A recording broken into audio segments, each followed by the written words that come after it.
Hello friends, नमस्कार। मैं doctor Ajit Kumar. आज मैं आपको एलिफेंटाइटिस के बारे में बताना चाहता हूँ कि एलिफेंटाइटिस क्या है, यानी कि फलेरिया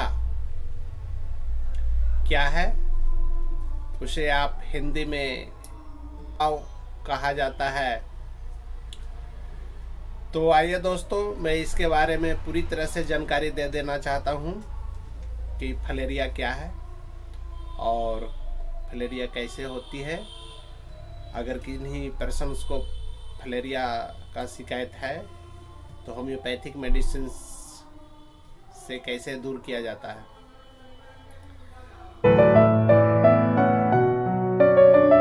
मैं बता देना चाहता हूँ कि फलेरिया यानी कि सूजन कहीं भी हो सकती है।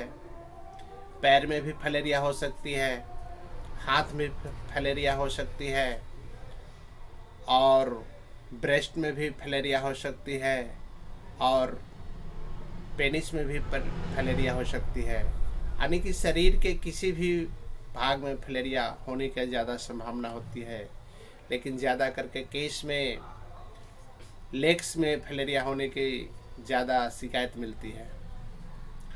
तो फलेरिया के कारण फलेरिया क्यों होती है इसके बारे में बता देना चाहता हूँ। फलेरिया बुचेरिया बाउनक्राफ्टी के कारण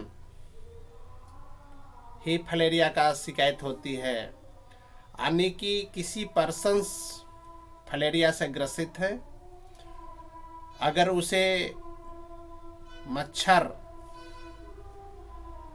काट लेता है, यानी कि मॉस्किटो काट लेता है, तो उसका ब्लड अगर किसी स्वस्थ मनुष्य के ब्लड में चला जाता है, यानी कि किसी फलेरिया से ग्रसित मरीज को मच्छर काटता है और फिर वही मच्छर किसी स्वस्थ मरीज को काट लेता है, तो वहाँ से ट्रांसपेरेंट होकर के उस स्वस्थ शरीर में चला जाता है, जो उसके लार्वा के सहारे बुचेरिया बाउनक्राफ्टिस स्वस्थ मनुष्य के ब्लड वेसल्स में चला जाता है और वह फलेरिया से ग्रसित होता है। तो फलेरिया से बचाव के लिए आप रात में सोने समय मच्छरदानी का प्रयोग करें, तो आप पूरी तरह से आप फलेरिया से बच सकते हैं। और मच्छर जहाँ है उससे दूर रहे, या मच्छर भगाने का कोयल जलावे, या ओडोमोस्ट का एक लिक्विड आता है वो शरीर में लगा करके सोए। इससे आप फलेरिया से बच सकते हैं। अगर किन्हीं पर्सन्स को फलेरिया अटैक कर गया है या फलेरिया हो गई है, तो साइन एंड सिम्टम लक्षण के अनुसार आप उस व्यक्ति को होम्योपैथिक दवा दे सकते हैं और होम्योपैथिक दवा से फलेरिया पूरी तरह से ठीक हो जाती है। तो फलेरिया किसी भी पर्सन्स को, मेल या फीमेल को, किसी भी पर्सन्स को हो सकती है और किसी भी पार्ट्स में हो सकती है। मैंने आपको बताया कि ज़्यादा करके लेग्स में यानी कि पैर में होने की संभावना ज़्यादा रहती है। उसके बाद हाथ में फलेरिया होने की संभावना बरकरार रहती है और 10% महिलाओं को ब्रेस्ट में फलेरिया होने का शिकायत मिलती है और 10% व्यक्ति को जेनाइटल संबंधित में फलेरिया होने की संभावना रहती है। तो फलेरिया से बचने के लिए मैंने आपको उपाय बता दिया है कि रात में सोए तो मच्छरदानी का उपयोग करें, नहीं तो कोयल जला के सोए, और अगर ओडोमोस्ट का लिक्विड आती है वो आप हाथ पैर में लगा करके, चेहरे में लगा के, जो शरीर से खुला हुआ रहता है उस भाग में लगा लें और शरीर को ढक कर सोएं। इससे आप मच्छर काटने से बच सकते हैं और फलेरिया होने की संभावना कम रहती है। अगर किसी व्यक्ति को फलेरिया अटैक होती है तो प्रथम अवस्था में उस स्थान पर सूजन हो जाती है और बहुत ज़्यादा दर्द होती है। वहाँ के स्किन रेडनेस जैसा दिखाई पड़ती है, लालीपन, और स्किन वहाँ पर कड़ा हो जाती है और धीरे धीरे उसमें स्वेलिंग बढ़ते जाता है, पेन भी बढ़ते जाता है। और ख़ास करके पूर्णिमा और अमावस्या के दिन फलेरिया ज़्यादा अटैक करती है। अगर किन्हीं पर्सन को फलेरिया है तो आप उसे आसानी से पहचान सकते हैं। उस व्यक्ति को प्रत्येक महीने में 2 दिन यानी कि 15-15 दिन पर ये शिकायत मिलती है। पूर्णिमा और अमावस्या के दिन इसमें सूजन ज़्यादा हो जाती है और दर्द भी ज़्यादा होने लगती है। उसका साथ साथ फीवर का भी शिकायत मिलती है। तो ऐसा केस अगर दिखाई पड़े तो आपको फलेरिया का शिकायत होने की संभावना ज़्यादा व्यक्त होती है और वहाँ का स्किन मोटा हो जाती है और स्वेलिंग धीरे धीरे बढ़ते चला जाता है।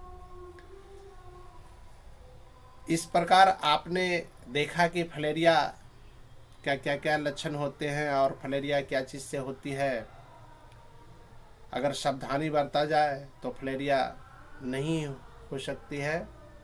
अगर किन्हीं पर्सन्स को फलेरिया का शिकायत हो गया है तो उसे दूर करने के लिए होम्योपैथिक में बहुत अच्छी मेडिसिन है, लेकिन इसके लिए थोड़ा धैर्य पूर्वक इस्तेमाल करना चाहिए। 5-6 महीना कंटिन्यू इस दवा का सेवन कीजिए। फलेरिया अगर शुरुआती दौर में है तो पूरी तरह से ठीक। अगर क्रोनिक केस है यानी कि फलेरिया 8-10 साल से ज़्यादा हो गए हैं और वहाँ का स्किन एलिफेंटाइटिस जैसा यानी कि हाथी पाँव जैसा हो गया है, बहुत मोटा हो गया है और उसमें स्वेलिंग इतना आ गया है कि वहाँ के स्किन बहुत मोटा हो गया है और भारी जैसा हो गया है, सूजन भी ज़्यादा हो गया है, तो ऐसे केस में ठीक होने की संभावना बहुत कम होती है। अगर शुरुआती दौर यानी कि प्रारंभिक अवस्था में इस केस पर पूरी तरह से ध्यान दिया जाए और मेडिसिन्स का उपयोग किया जाए तो ये पूरी तरह से ठीक हो जाती है। इसलिए इस केस को नज़रअंदाज न करें। अगर किन्हीं पर्सन्स को ऐसा शिकायत मिलती है तो प्रारंभिक अवस्था में यानी कि फर्स्ट स्टेज में होम्योपैथिक मेडिसिन्स उसमें चलाएं और ये कंटिन्यू 2-3 महीने तक सेवन करने से ये पूरी तरह से ठीक हो जाती है। क्योंकि ये ज्यों-ज्यों यानी कि जैसे बीमारी पुराना होते जाती है तो ठीक होने में भी इसका समय लगती है। और अगर क्रोनिक स्टेज चला जाता है यानी कि 8-10 साल पुराने हो जाते हैं तो बीमारी को ठीक होने की संभावना बहुत कम होती है। इसलिए मैं आप लोगों को मैं बता देना चाहता हूँ कि ऐसा केस कहीं दिखाई पड़े तो तुरंत होम्योपैथिक मेडिसिन लक्षणानुसार चलाएं, ये पूरी तरह से फलेरिया ठीक हो जाएगी। तो इसके लिए मैं सर्वप्रथम होम्योपैथिक मेडिसिन बता रहा हूँ। बेलाडोना 200 नंबर की दवा किसी भी पर्सन्स को अगर उस स्थान पर जहाँ पर फलेरिया अटैक किया है रेडनेस है, वहाँ के स्किन लालीपन लिए हुए है और दर्द ज़्यादा है तो बेलाडोना 200 नंबर की दवा सुबह शाम चला सकते हैं। अगर वहाँ के स्किन रेडनेस नहीं है और लेकिन स्वेलिंग ज़्यादा है और दवा देने पर वहाँ का स्किन दब जाती है लेकिन उसके साथ साथ लहर जलन दर्द रहती है तो एपिस मेल 200 नंबर की दवा चलाएं, दर्द बहुत आराम हो जाएगी और सूजन भी कम जाती है। तीसरा मेडिसिन है hydrocotyle Q. Hydrocotyle Q filaria का द बेस्ट मेडिसिन है, बहुत अच्छी मेडिसिन है। अगर किन्हीं पर्सन्स को फलेरिया का शिकायत हो और वहाँ के स्किन स्थूल काय हो गया है, यानी कि दर्द नहीं है लेकिन स्वेलिंग धीरे धीरे बढ़ते जाती है, तो ऐसे पर्सन को आप हाइड्रोकोटाइल क्यू आधे कप पानी में 15-15 बूंद दे करके 3 बार चलाएं। इसके बाद चौथी मेडिसिन है मैरेस्ट का सेवरीफेरा 30 नंबर की दवा। ये भी आपको हाइड्रोकोटाइल जैसा ही फायदा नजर आ जाएगी, यानी कि वहाँ के स्किन में सूजन ज़्यादा हो, उसका साथ साथ दर्द भी हो, तो मैरेस्ट का सेवरीफेरा 30 नंबर के बाद दिन भर में 3 बार चलाने से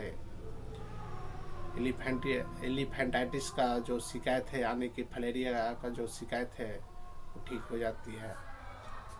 और 5वीं मेडिसिन है कोलोट्रोपिस जी, यानी कि सूजन ज़्यादा हो गई है, चलने फिरने में तकलीफ होती है, यानी कि पैर में सूजन ज़्यादा हो गई है या कहीं भी शरीर के पार्ट्स में जो फलेरिया हुआ है वहाँ पर सूजन ज़्यादा हो गया है और उसके साथ साथ दर्द भी होती है, तो कोलोट्रोपिस जी आधे कप पानी में 15 बूंद 3 बार चलाएं।